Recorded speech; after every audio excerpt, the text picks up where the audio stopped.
कुछ लोगों की कांग्रेस में अंतरात्मा जागी है और उन्होंने इस सरकार को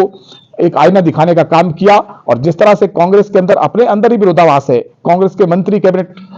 छोड़ के जा रहे हैं और सुक्खू जी की हालत यह है कि पहले रेवड़िया अपने मित्रों को बांटी, चुने हुए नुमाइंदों का उन्होंने ख्याल रखा नहीं और चुने हुए नुमाइंदे जो जीत कर आए हुए विधायक थे उनकी सुनवाई नहीं हुई, अपने मित्रों की सरकार बनाई, मित्रों को रेवड़िया बांटने का काम किया। और आज स्थिति यह है कि आदरणीय सुक्खू जी के साथ एक भी विधायक मन से खड़ा नहीं है और कुछ लोग बगावत कर चुके हैं, कुछ बगावत के लिए निकले हुए हैं, वो केवल और केवल अपने मित्रों के साथ घिरे होकर के रह गए हैं। और बहुत जल्दी एक बड़ा परिवर्तन हिमाचल प्रदेश में देखने को मिलेगा और जन आकांक्षाओं की पूर्ति करने वाली सरकार यहां बनेगी। भारतीय जनता पार्टी का संगठन अपने कार्यकर्ताओं से सकारात्मक संवाद करते हुए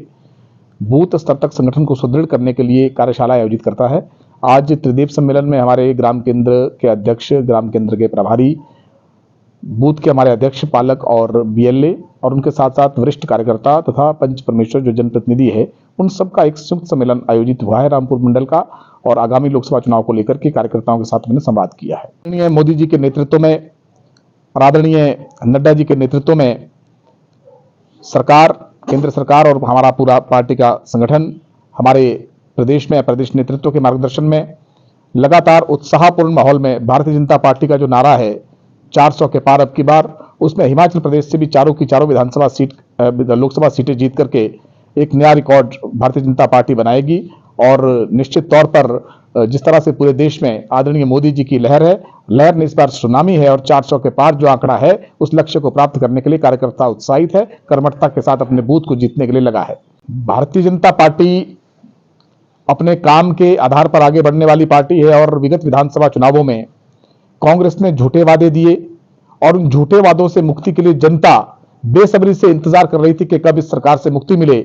और कांग्रेस के अंदर ही कुछ लोगों की अंतरात्मा जागी। हम उनका आभार व्यक्त करते हैं कि उन्होंने राज्यसभा चुनाव में हिमाचल प्रदेश के प्रत्याशी को वोट दिया, न कि हिमाचल प्रदेश के बाहरी प्रत्याशी को। और उन्होंने उन झूठे वादों को लेकर बार बार कांग्रेस के ही विधायक ये कह रहे हैं कि राजधर्म निभाना होगा, झूठी गारंटियां जो दी है उन गारंटियों को पूरा करना होगा। और उस आधार पर कांग्रेस के बागी विधायकों ने हिमाचल प्रदेश की जनता की जो आवाज थी और भारतीय जनता पार्टी जो लगातार जनता की आवाज बनकर के मुखर होकर के उन गारंटियों को पूरा करने के लिए कांग्रेस के ऊपर दबाव बनाती रही, उस दबाव के कारण कुछ लोगों की कांग्रेस में अंतरात्मा जागी है और उन्होंने इस सरकार को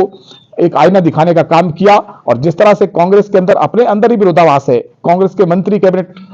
छोड़ के जा रहे हैं और सुक्खू जी की हालत यह है कि पहले रेवड़िया अपने मित्रों को बांटी, चुने हुए नुमाइंदों का उन्होंने ख्याल रखा नहीं और चुने हुए नुमाइंदे जो जीत कर आए हुए विधायक थे उनकी सुनवाई नहीं हुई, अपने मित्रों की सरकार बनाई, मित्रों को रेवड़िया बांटने का काम किया। और आज स्थिति यह है कि आदरणीय सुक्खू जी के साथ एक भी विधायक मन से खड़ा नहीं है और कुछ लोग बगावत कर चुके हैं, कुछ बगावत के लिए निकले हुए हैं, वो केवल और केवल अपने मित्रों के साथ घिरे होकर के रह गए हैं। और बहुत जल्दी एक बड़ा परिवर्तन हिमाचल प्रदेश में देखने को मिलेगा और जन आकांक्षाओं की पूर्ति करने वाली सरकार यहां बनेगी।